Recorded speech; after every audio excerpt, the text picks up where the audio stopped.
Hello everybody, j'espère que vous allez bien. Moi particulièrement, je vais super bien.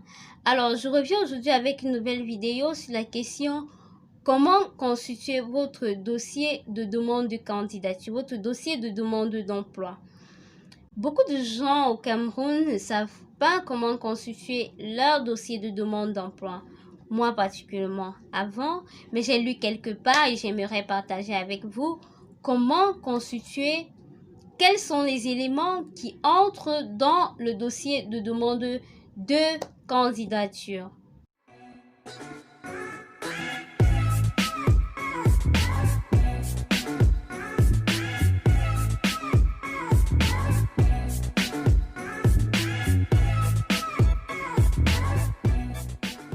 Bienvenue également sur notre page conseilrh.com. Si c'est ta première fois de passer par ici, je t'invite à t'abonner afin de ne rater aucune notification.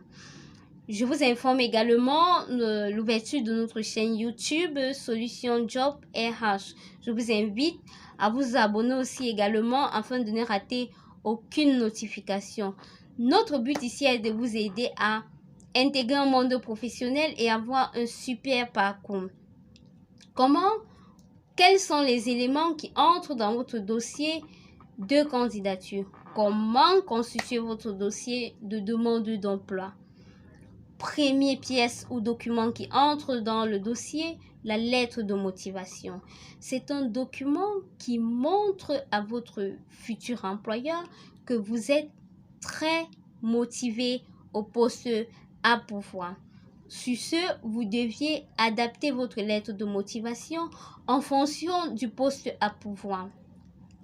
Deuxième document, le curriculum vitae, communément appelé le CV. C'est un document qui montre le parcours non seulement académique, mais professionnel du candidat.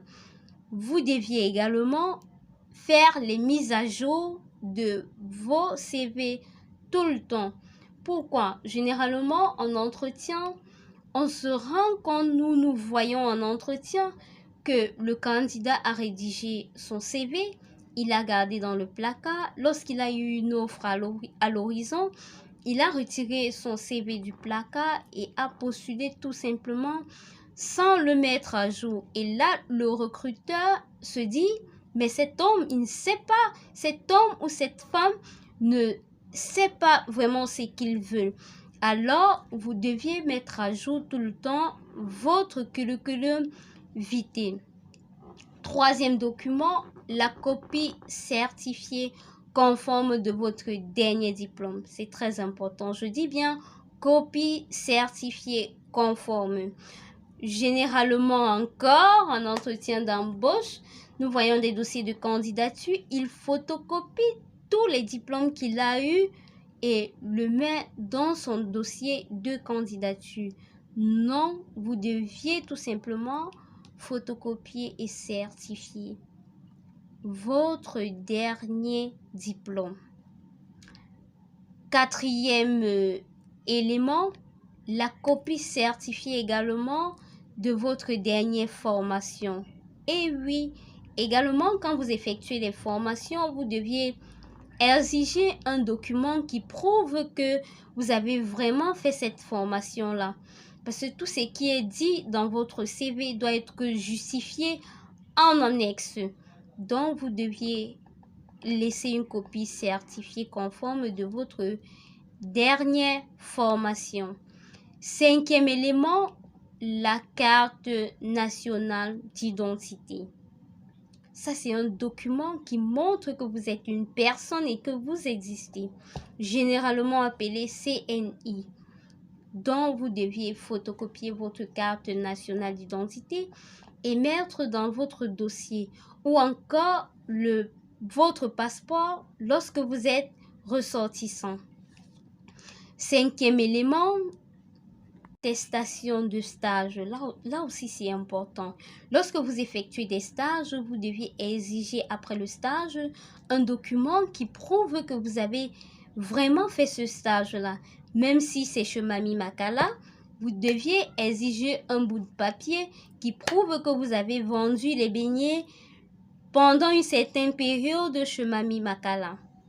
6e élément, le certificat de travail, le certificat de votre emploi précédent si vous avez eu à travailler. Là aussi, c'est important.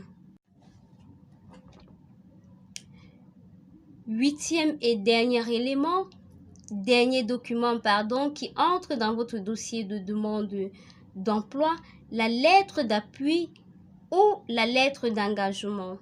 Oui, lorsque le recruteur voit dans le dossier de candidature ou lors d'un entretien d'embauche qu'une quelconque entreprise ou quelconque personne a rédigé une lettre d'appui sur le candidat, il sait déjà que le candidat peut donner ce qu'il est en train de dire dans sa lettre de motivation, qu'il est capable de le faire. Ça lui donne également assez de points. Dans un conseil, lorsque vous quittez votre ancien patron ou vous décidez de démissionner, exigez de votre ancien patron ou demandez à votre ancien patron qu'il vous donne une lettre d'appui ou une lettre d'engagement qui va vous faciliter la tâche dans des prochaines autres demandes d'emploi.